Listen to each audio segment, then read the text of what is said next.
ಶ್ರೀ ಪರಮಾತ್ಮನೇ ನಮಃ. ಶ್ರೀಮದ್ಭಗವದ್ಗೀತಾ ಅಥ ದ್ವಿತೀಯೋऽಧ್ಯಾಯಃ. ಸಾಂಖ್ಯಯೋಗಃ.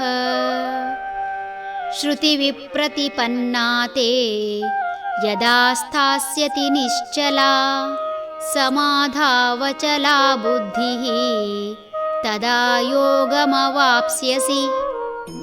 ಯಾವಾಗ ನಿನ್ನ ಬುದ್ಧಿ ಅನೇಕ ಸಾಧನ ಸಾಧ್ಯಗಳನ್ನು ಹೇಳಿರುವ ವೇದಗಳಿಂದ ವಿಚಲಿತವಾಗದೆ ಸ್ಥಿರವಾಗಿ ನಿನ್ನಲ್ಲೇ ದೃಢವಾಗಿ ನಿಲ್ಲುವುದೋ ಆಗ ನೀನು ಆತ್ಮ ಸಾಕ್ಷಾತ್ಕಾರವನ್ನು ಪಡೆದಂತೆಯೇ.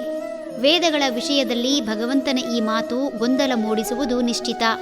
ನಾಸ್ತಿಕರು ಇಂತಹ ವಾಕ್ಯಗಳಿಂದ ಪ್ರೇರಿತರಾಗಿ ವೇದದಲ್ಲಿ ಇರುವುದು ಯಾವಾಗಲೂ ಅವಶ್ಯಕವಲ್ಲ ಎಂಬ ಉದ್ಗಾರ ತೆಗೆಯುತ್ತಾರೆ.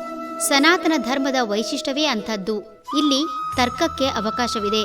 ವೇದಗಳಲ್ಲಿ ಹೇಳಿರುವ ವಿಷಯಗಳ ಸಾಧನ ಸಾಧ್ಯಗಳನ್ನು ಅಭ್ಯಾಸ ಮಾಡದೆ ಯಾವ ಮನುಷ್ಯನೂ ತನ್ನ ಅಭಿಪ್ರಾಯ ತಿಳಿಸಲು ಅಸಾಧ್ಯ.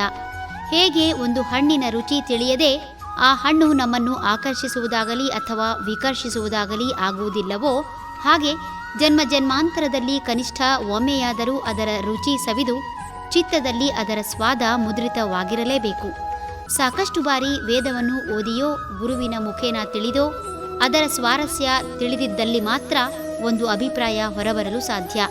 ಸಾಕಷ್ಟು ಬಾರಿ ಅಧ್ಯಯನ ಮಾಡಿ ಮನಸ್ಸು ಪಕ್ವವಾದಾಗ ಮಾತ್ರ ಯಾವುದೇ ವಿಷಯ ಮನುಷ್ಯನನ್ನು ಬಾಧಿಸದು. ಸಾಧನೆಯಿಂದ ಪರಿಪಕ್ವವಾದ ಮನಸ್ಸು ವೇದವನ್ನು ಓದಲು ಆರಂಭಿಸಿದಾಗ ಅಲ್ಲಿ ಹೇಳಿರುವಂತಹ ಸಾಧನ ಸಾಧ್ಯಗಳನ್ನು ಕಂಡು ಇದರ ಅವಶ್ಯಕತೆ ತನಗಿಲ್ಲ ಅನ್ನಿಸಿದರೆ ಅಂದರೆ ಇವೆಲ್ಲವೂ ತಿಳಿದಿದೆ. ಆದರೆ ಈ ಸಾಧನ ಸಾಧ್ಯತೆಯಿಂದ ಪಡೆಯಬೇಕಾದ್ದು ಏನೂ ಇಲ್ಲ ಅನ್ನಿಸಿದರೆ ಆಗ ಅಂತಹ ವ್ಯಕ್ತಿಯು ಆತ್ಮ ಸಾಕ್ಷಾತ್ಕಾರ ಪಡೆದವನು ಎಂದು ನಿರ್ಧರಿಸಲು ಒಂದು ಮಾನದಂಡ ಅಥವಾ ಒಂದು ಪರೀಕ್ಷೆ. ವೇದಾಧ್ಯಯನ ಬಹುಶಃ ಒಂದೇ ಜನ್ಮದಲ್ಲಿ ಮುಗಿಸಲು ಅಸಾಧ್ಯ.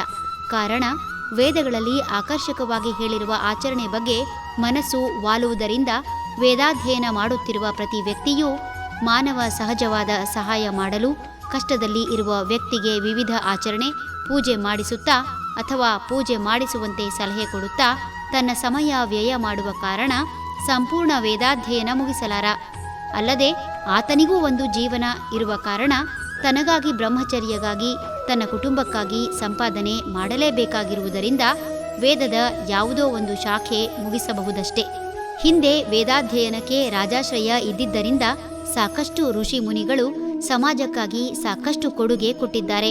ಇಂತಹ ವೇದವನ್ನು ಪುಸ್ತಕ ಇಲ್ಲದ ಕಾಲದಿಂದ ಇಲ್ಲಿಯವರೆಗೂ ಸಂರಕ್ಷಿಸಿ ಅದನ್ನು ಪುಸ್ತಕ ರೂಪಕ್ಕೆ ತಂದು ಇಂದಿಗೂ ಮುಂದುವರಿಸಿಕೊಂಡು ಹೋಗುತ್ತಿರುವ ಅಂದಿನಿಂದ ಇಂದಿನವರೆಗೂ ಕಾಪಾಡಿದ ಎಲ್ಲ ಮಹಾತ್ಮರನ್ನು ಕೃತಜ್ಞತೆಯಿಂದ ಸ್ಮರಿಸಿ ವಂದಿಸುವುದೇ ಎಲ್ಲರೂ ಮಾಡಬಹುದಾದ ಉತ್ತಮ ಕಾರ್ಯವಾಗಿದೆ.